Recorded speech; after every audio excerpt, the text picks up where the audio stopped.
What's going on, people? It is your boy Svenny-D coming at you with some Plants vs. Zombies Garden Warfare 2. Absolutely loving this beta. I've been having an absolute blast, and I'm sincerely disappointed that this beta is only going to be on for 4 days, and then we're going to have to wait 4 weeks for the actual game to come out.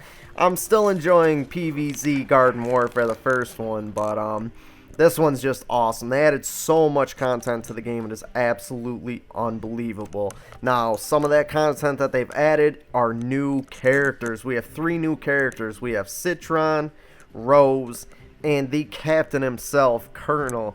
Absolutely love all 3 of them. I would say the one that I've enjoyed the most was probably Kernel. Citron would be my second favorite, and Rose my third.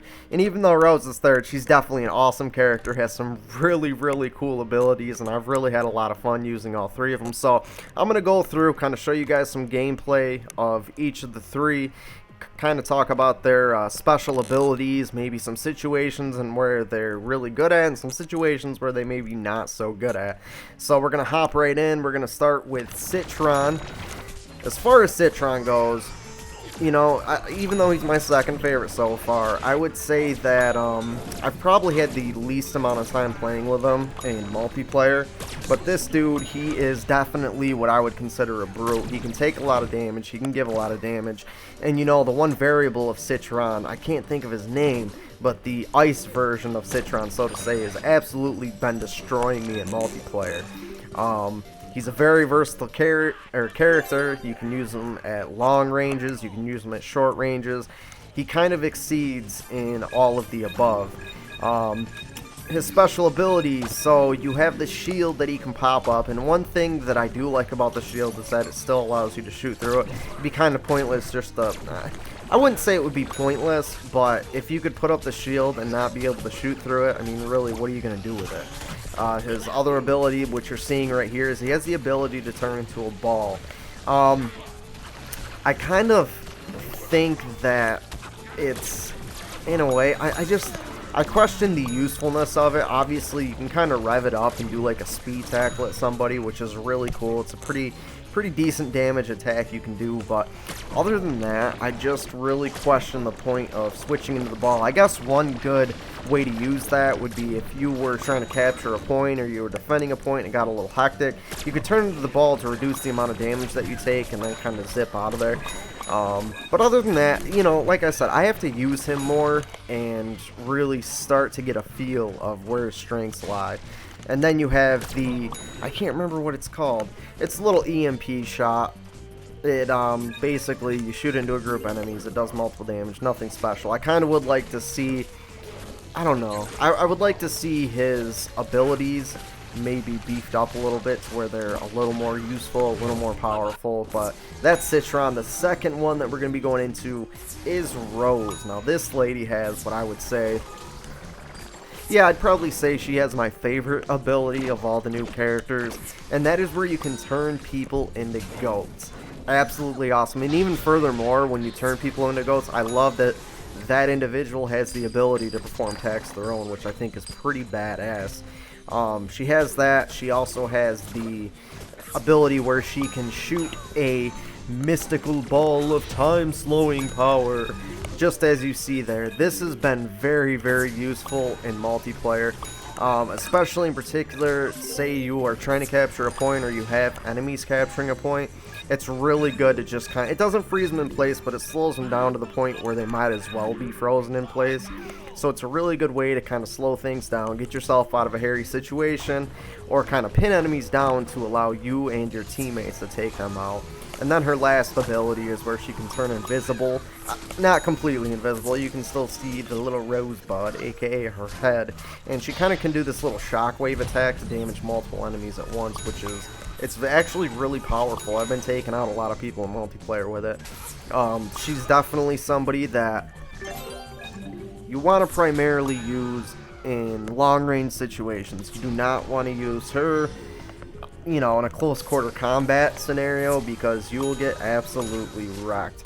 Don't get me wrong, because her attack is really powerful, but at the end of the day, when it comes down to it, for the most part, if you get into an encounter with like an imp or a foot soldier, or especially like an all-star or an engineer, pretty much any character that's meant for like close to mid-range combat, I would say 7 out of 10 times you're probably going to lose those battles. But overall, she is a really good character, a very, very good support character for your team. So if you are using her, I highly recommend you kind of hang back. You know, it doesn't have to be as far back as you would hang with like a cactus, so to say, but I would kind of stick back behind the brutes and kind of support them, and you definitely want to be a team player with this character.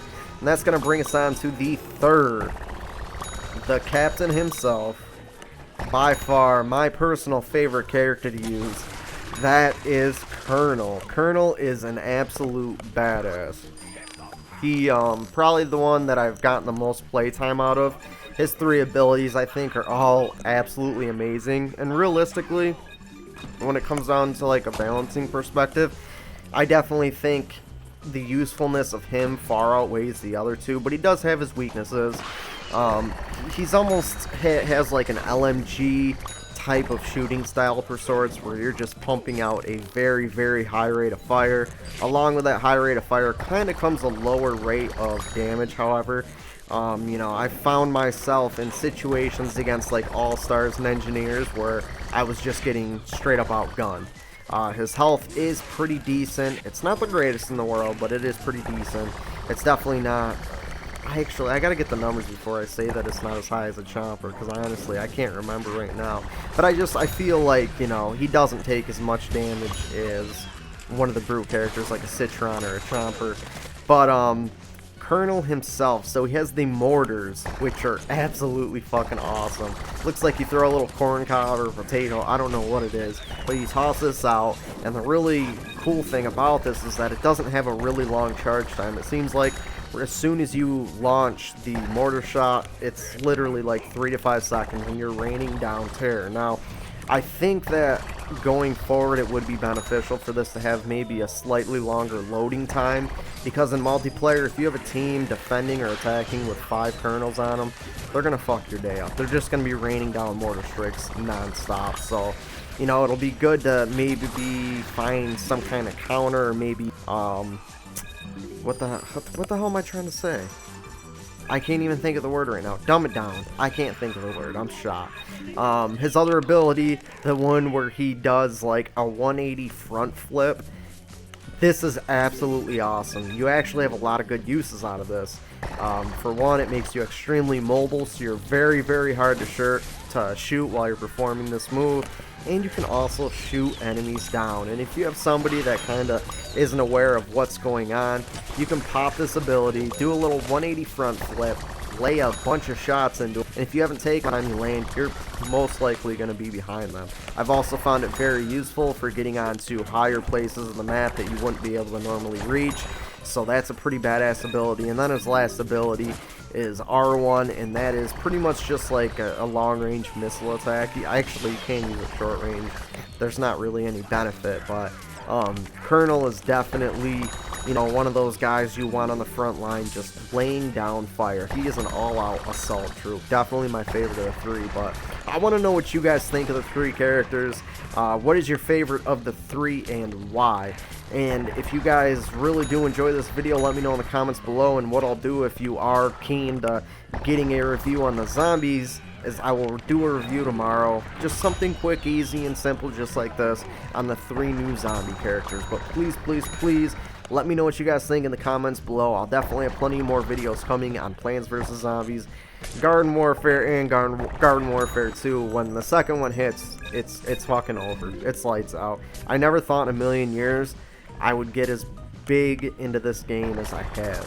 I'm just absolutely enjoying myself. But anyways, guys, like I said, let me know what you think in the comments below. And until next time, it is your buddy, your boy, Svenny-D.